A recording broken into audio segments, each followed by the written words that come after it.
Hello, Professor.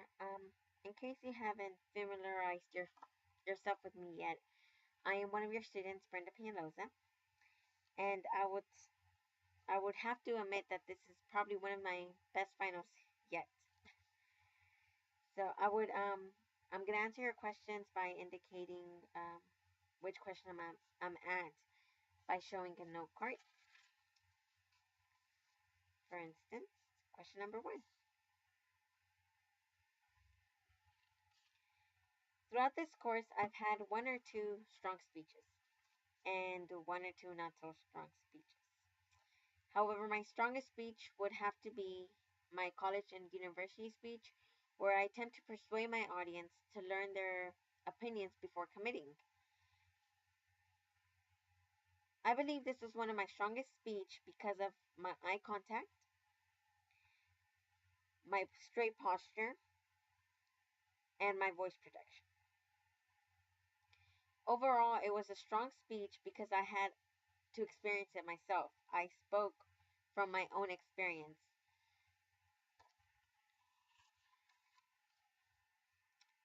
Also, it was one of my strongest speeches because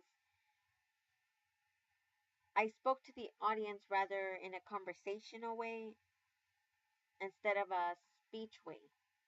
And I think that's very important when you're trying to communicate with someone and make them feel like you're actually talking to them and not reading from a script.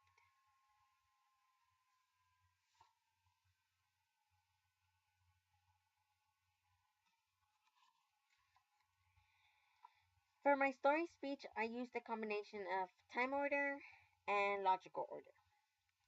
I started with logical order and I explained how teens believe that they are grown when they really aren't. I continued by using time order and telling about my own experience and how I came to realize that I still had a lot of growing up to do. These two skills helped me because one, I get very nervous in front of a crowd, and two, my memorization is horrible. So these skills helped me tell my story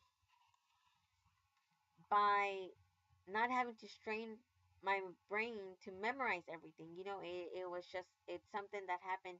Like I said previously, it was a self experience, and I spoke to my audience in a rather conversational way, as I've said before.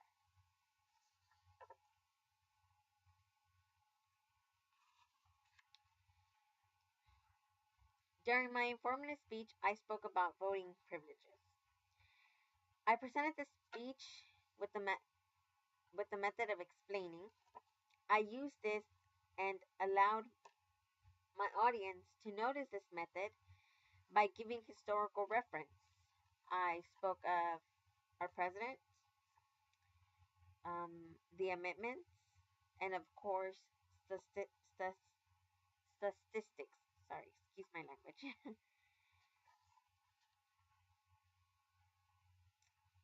um, I lost track.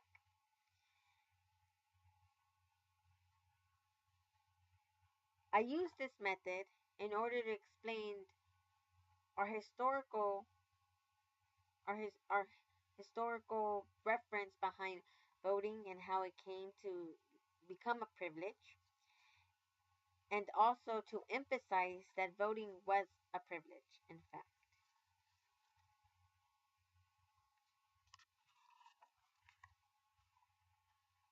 During my persuasive speech for healthy lifestyle, I used motive, motivated sequence pattern by assuring and convincing my audience that a healthy lifestyle was definitely a need for everyone.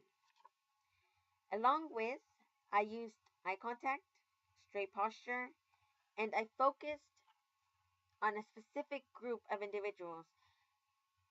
In my video, I used women because women in particular, they need to feel sexy and they need to feel good about themselves. And that's why I chose to use women for that specific video. And I felt like I could connect with them in another way.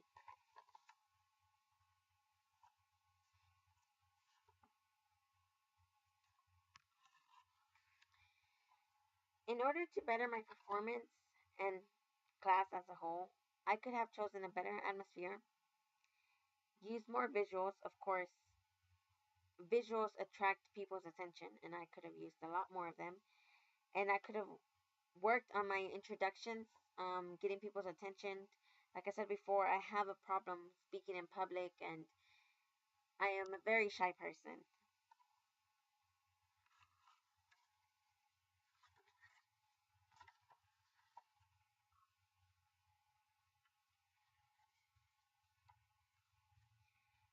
My personal goal is to overcome my fear of speaking to a crowd. The skills I've learned in this course are used at my job every day, and I have yet to master them. I have to interact with three bosses, two supervisors, and a few salespeople. Whenever I work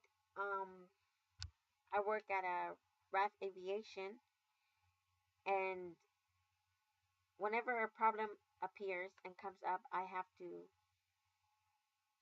inform my bosses and everyone else in that list. It can be a bit of stressful, and it's quite a bit of pressure.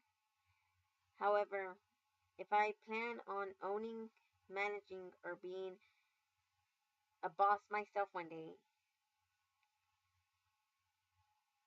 I must get the practice, and this class has definitely been practice. Thank you.